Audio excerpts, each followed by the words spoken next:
नमस्कार दोस्तों, आप सभी का स्वागत है आपका अपना YouTube channel study today with Viplav में। तो दोस्तों, आज की इस वीडियो में हम झारखंड बोर्ड परीक्षा 2025 के लिए क्लास 10 के हिंदी पेपर के लिए 40 मोस्ट इंपॉर्टेंट ऑब्जेक्टिव क्वेश्चंस को देखेंगे। देखिए, एग्जाम पेपर में जो ऑब्जेक्टिव का पेपर होगा उसमें 30 ऑब्जेक्टिव देखने को मिलेगा, लेकिन इस वीडियो के अंदर हम लोग 40 वीवीआई ऑब्जेक्टिव क्वेश्चन को देखेंगे। सारे के सारे क्वेश्चन एग्जाम पेपर के लिए वेरी इंपॉर्टेंट रहने वाला है। ये प्रीवियस ईयर के सवाल है और इस बार एग्जाम पेपर 2025 में यही सवाल छपने वाला है, जो कि 18 फरवरी को डायरेक्ट एग्जाम पेपर में देखने को मिलेगा। इसलिए वीडियो को लास्ट तक जरूर देखिए, वीडियो को लाइक कीजिए, सभी दोस्तों में शेयर कीजिए। तो चलिए वीडियो को स्टार्ट करते हैं।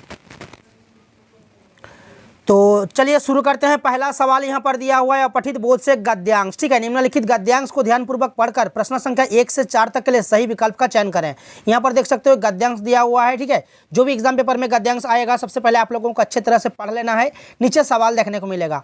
पहला जो सवाल यहाँ पर दिया हुआ है कि गाछ बिरिछ का अर्थ क्या होता है?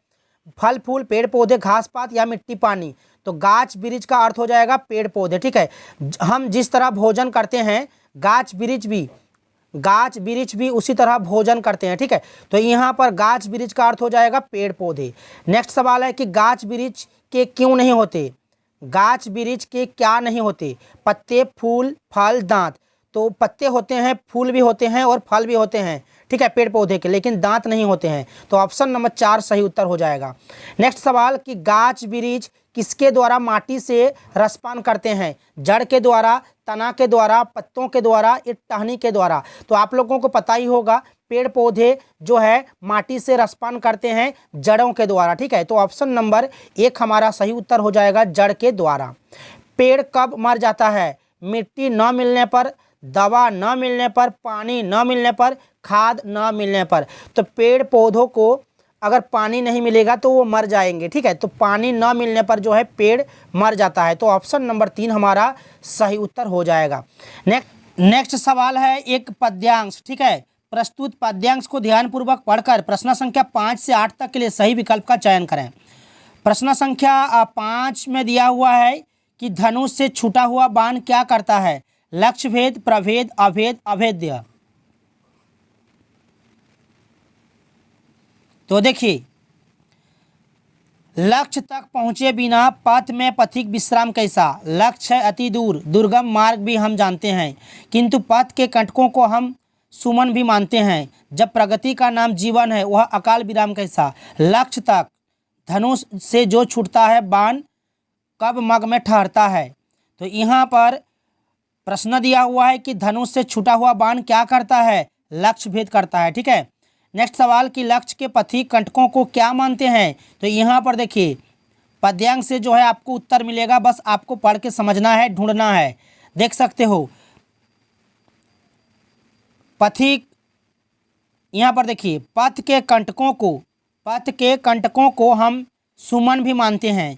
तो यहाँ पर सुमन हो जाएगा। ठीक है, सुमन यानी कि फूल, सुमन मतलब होता है फूल। ठीक है, बाल रवि की किरणें कैसी होती है? रजत, हरित, स्वर्ण या फिर शाम।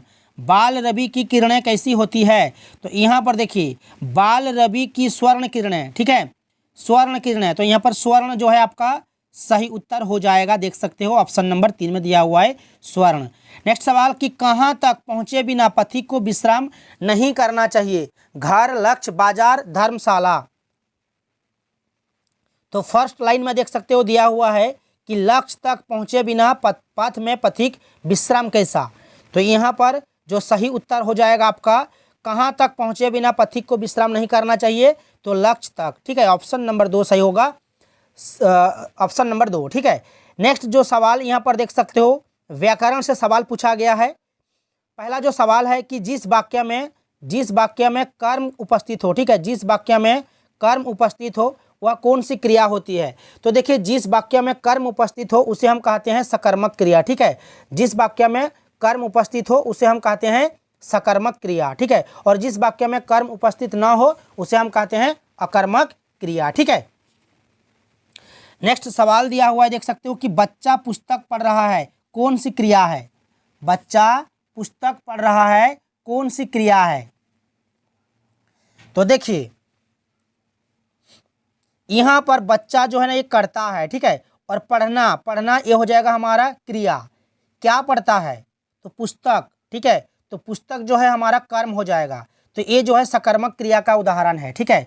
जिसमें कर्म उपस्थित हो उसे कहते हैं सकर्मक क्रिया। इसमें कर्म है, कर्म कौन सा शब्द होगा, यहाँ पर पुस्तक हो जाएगा, ठीक है। नेक्स्ट सवाल देखिए, किसान खेत जोत रहा है, किसान खेत जोत रहा है, इसमें क्रियापद, तो क्रियापद यहाँ पर कौन सा होगा, जोतना हो जाएगा, जोत रहा है, ये हमारा जो है क्रियापद का उदाहरण है, ठीक है। नेक्स्ट सवाल देखिए, कौन सा वाक्य अकर्मक क्रिया का उदाहरण है, कौन सा वाक्य अकर्मक क्रिया का उदाहरण है। तो यहाँ पर आप लोगों को ध्यान देना है कि इसमें कर्म है या फिर कर्म नहीं है, ये आप लोगों को ध्यान देना है, ठीक है। तो देखिए, रमेश हंस रहा है, माँ भोजन बना रही है, वह गीत गा रहा है, मैं शरबत पी रही हूँ। तो देखिए, पहला जो शब्द है रमेश हंस रहा है, रमेश हो गया आपका कर्ता और हंसना हो गया आपका क्रिया, तो यहाँ पर कर्म नहीं है, तो ये हो जाएगा हमारा अकर्मक क्रिया का उदाहरण, ठीक है। अकर्मक क्रिया, वाक्य में जिस क्रिया के प्रयोग में कर्म की आवश्यकता नहीं पड़ती है उसे कहते हैं अकर्मक क्रिया। यहाँ पर देखिए, माँ भोजन बना रही है, ये हमारा क्रिया, क्या बना रही है, भोजन। वह गीत गा रहा है, क्या गा रहा है, गीत गा रहा है। मैं शरबत पी रहा हूँ, क्या पी रहा हूँ, शरबत। तो शरबत, गीत, ठीक है, भोजन, ये जो है कर्म है। तो ये सारे के सारे जो है सकर्मक क्रिया का उदाहरण है, लेकिन ऑप्शन 1 में जो दिया हुआ है ये आपका अकर्मक क्रिया हो जाएगा, ठीक है। अंबर का अर्थ होता है वस्त्र, दूसरा हो जाएगा, दूसरा कौन सा हो जाएगा, अंबर का अर्थ होता है वस्त्र, आकाश भी होता है, ठीक है। अंबर यानी कि आकाश, अंबर का पर्यायवाची शब्द होता है आकाश, तो ऑप्शन नंबर 1 हमारा सही उत्तर हो जाएगा। श्वेत का अनेकार्थी शब्द, अनेकार्थी शब्द किसे कहते हैं, अनेकार्थी शब्द, जो शब्द एक से अधिक अर्थ देते हैं उसे कहते हैं अनेकार्थी। सफ़ेद, श्याम, उजला, सफ़ेदी, तो यहाँ पर श्याम हो जाएगा, ठीक है। निम्नलिखित में कौन सा शब्द समुच्चयबोधक अव्यय है। तो देखिए, समुच्चयबोधक अव्यय जैसे कि और हो गया, जैसे कि और हो गया, तथा, एवं, लेकिन, ठीक है, परंतु, किंतु, इसलिए, इसलिए, अथवा, क्योंकि, अन्यथा, ये जो है आपका समुच्चयबोधक अव्यय है। तो यहाँ पर अथवा दिया हुआ है, देख सकते हो, ये आपका समुच्चयबोधक अव्यय पद हो जाएगा, ठीक है।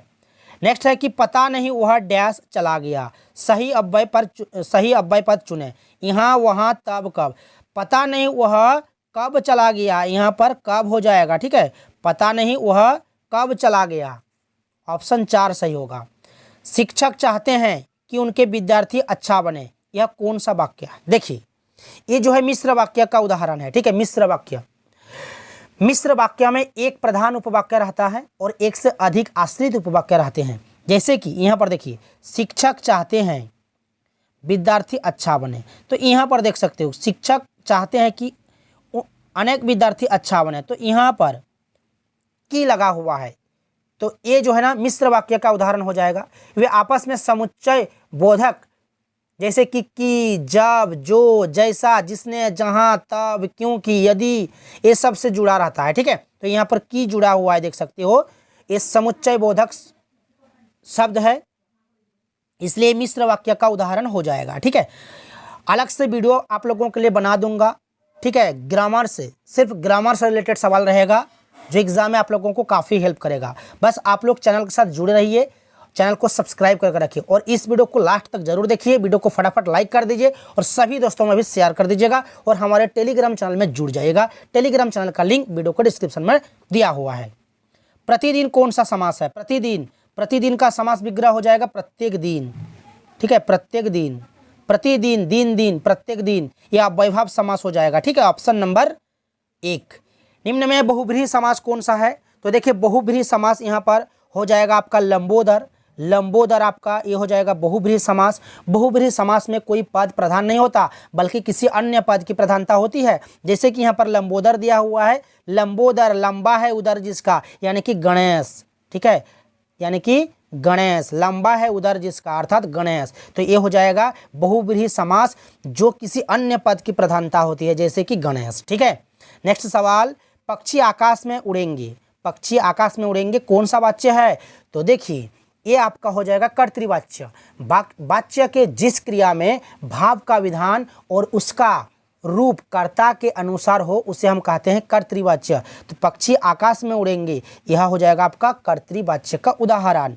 नेक्स्ट सवाल दिया हुआ है पाठ्य पुस्तक से, एक गद्यांश दिया हुआ है, देख सकते हो। बाल गोविंद भगत की संगीत साधना का चरम उत्कर्ष उस दिन देखा गया जिस दिन उनका बेटा मरा। तो ये जो है बाल गोविंद भगत पाठ से लिया गया है, जिसका लेखक है रामवृक्ष बेनीपुरी। ठीक है, तो बाल गोविंद भगत का बेटा कितना था, 1 2 3 या फिर 4, तो 1 हो जाएगा। ठीक है, यहाँ पर देख सकते हो एकलौता बेटा था और वह कुछ सुस्त और बोदा सा था। ठीक है, तो प्रश्न पूछा गया है कि बाल गोविंद भगत का बेटा कैसा था, तो देख सकते हो सुस्त और बोदा सा। ठीक है, तो ऑप्शन नंबर 4 हमारा सही उत्तर हो जाएगा।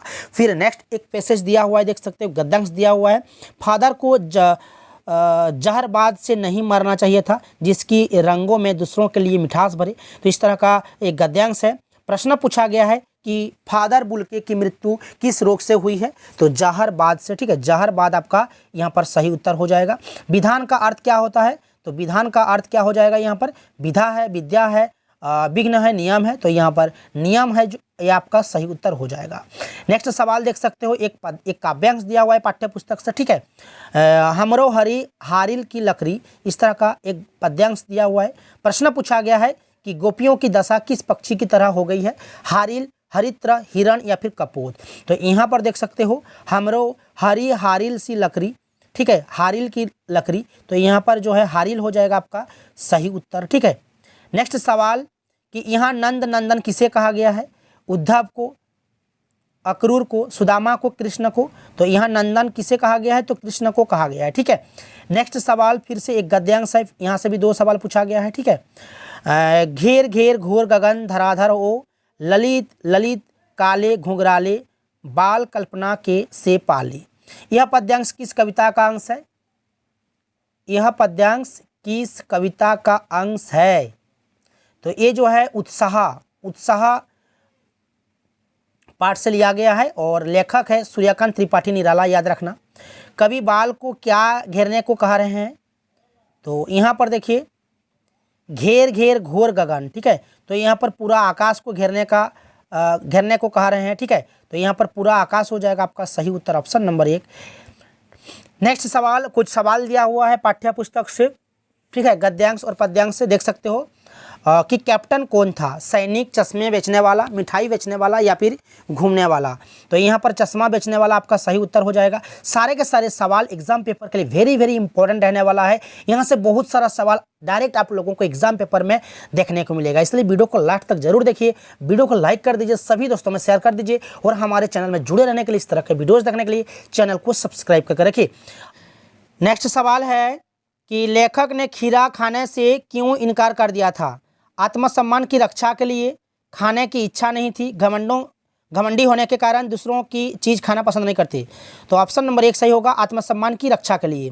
बिस्मिल्लाह खां क्या बजाते थे, तो इस शहनाई बजाते थे। ठीक है, नेक्स्ट सवाल कि लेखिका मन्नू भंडारी का बचपन किस शहर में बीता था, तो ये अजमेर में। ठीक है, अजमेर आपका यहाँ पर सही उत्तर हो जाएगा। परशुराम के गुरु कौन थे, तो परशुराम के गुरु कौन थे, शिव थे। ठीक है, ऑप्शन 1 सही होगा। नेक्स्ट सवाल कि कवि नागार्जुन मैथिली में किस नाम से प्रतिष्ठित है, यात्रा, यात्री, बाबा या फिर भक्ति। तो सही उत्तर यहाँ पर हो जाएगा यात्री। नेक्स्ट सवाल है कि मृग तृष्णा का अर्थ हो जाएगा, मृग तृष्णा का अर्थ क्या है, तो यहाँ पर हो जाएगा छलावा। ठीक है, छलावा आपका यहाँ पर सही उत्तर हो जाएगा। मुख्य गायक की आवाज़ कैसी थी, मुख्य गायक की आवाज़ थी चट्टान जैसी भारी। ठीक है, चट्टान जैसी भारी, ऑप्शन नंबर 3 सही उत्तर हो जाएगा। भोलानाथ में सिर क्या थी, भोलानाथ के सिर में क्या थी, भोलानाथ के सिर में थी लंबी लंबी जटाएं, लंबी लंबी जटाएं, ऑप्शन नंबर 3 सही होगा। कभी कभी बच्चे किसका जुलूस निकालते थे, कभी कभी बच्चे किसका जुलूस निकालते थे, तो बारात का। ठीक है, ऑप्शन नंबर 2 सही होगा, बारात। जॉर्ज पंचम की लाट कहाँ स्थित थी, जॉर्ज पंचम की लाट कहाँ स्थित थी, तो ये दिल्ली में। ठीक है, दिल्ली आपका सही उत्तर हो जाएगा। लास्ट सवाल है कि गंगटोक नगर किस राज्य की राजधानी थी? सिक्किम, असम, अरुणाचल प्रदेश या फिर मिजोरम? तो सही उत्तर कौन सा हो जाएगा? सिक्किम यहाँ पर सही उत्तर हो जाएगा। तो ये था क्लास 10th हिंदी के लिए कुछ वीवीआई ऑब्जेक्टिव का सॉल्यूशन। वीडियो को अगर अच्छा लगा है तो लाइक और शेयर कीजिए और हमारे चैनल में जुड़े रहने के लिए चैनल को सब्सक्राइब करके रखें। तो मिलते हैं नेक्स्ट वीडियो में।